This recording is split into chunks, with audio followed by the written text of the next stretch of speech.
রবিবার পুরুলিয়া শহরে মুখ্যমন্ত্রী মমতা বন্দ্যোপাধ্যায়ের পদযাত্রায় যোগ দিতে এসে অস্বাভাবিকভাবে মৃত্যু হলো এক বৃদ্ধার। ওই বৃদ্ধার নাম জার্মনি সহিস, তার বাড়ি পুরুলিয়া মফস্বল থানার পিড়রা অঞ্চলের পাথরডি গ্রামে। পুরুলিয়া জেলা তৃণমূল কংগ্রেসের যুব সভাপতি মেঘদূত মাহাতো জানিয়েছেন, জার্মনি মাহাতো একনিষ্ঠ কর্মী ছিলেন মমতা বন্দ্যোপাধ্যায়ের। আজ রবিবার দিন পুরুলিয়া শহরে মমতা বন্দ্যোপাধ্যায়ের যে পদযাত্রা অনুষ্ঠান ছিল, সেই অনুষ্ঠানে যোগ দিতে এসেছিলেন জার্মনি সহিস। বাড়ি ফেরার পথে অসুস্থতা অনুভব করলে তাকে তড়িঘড়ি আনা হয় পুরুলিয়া দেবেন মাহাতো সদর হাসপাতালে। সেখানে চিকিৎসকেরা তাকে মৃত বলে জানান। পুরুলিয়া জেলা তৃণমূল কংগ্রেসের পক্ষ থেকে প্রত্যেকে পুরুলিয়া দেবেন মাহাতো সদর হাসপাতালে আসেন খোঁজ নিতে।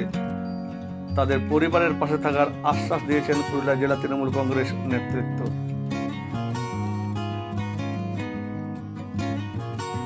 যদি যে কোনো মিটিং হোক, ও কোনোটাই বাদ যাবে না, ও হাইটো হলেও যাবে, এমন মেয়ের জেলা ছিল। সে হঠাৎ করে শুনলাম যে সানস্ট্রোক হয়ে গেছে। দিদির মিটিং থেকে ফেরার পরে বগার ব্রিজ পৌঁছেছে বাসটা, ওঠে তারপরে বাসে চাপার পরে বাসের ভিতরে ওর সানস্ট্রোক হয়ে গেছে।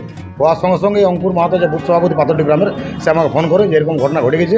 তখন বলি সঙ্গে সঙ্গে সদর হসপিটাল নিয়ে আয়, পোস্টমর্টম করা দেবে। তখন এমার্জেন্সি নিয়ে আসা হলো। ওর ছেলে আছে, আমরা সব সময়ের পাশে আছি। আজকে আমাদের তৃণমূল কংগ্রেস সর্বোচ্চ নেত্রী মমতা বন্দ্যোপাধ্যায়ের পদযাত্রা ছিল আমাদের টাউনে, পুরুলিয়া শহরে, এবং পুরুলিয়া 2 নম্বর ব্লক থেকে আমাদের এক মহিলা, বৃদ্ধ মহিলা, উনি এসেছিলেন দিদির এই পদযাত্রাতে যোগ দিতে। উনি দিদির খুব ভক্ত। ওনার নাম হচ্ছে জার্মনি সহিস।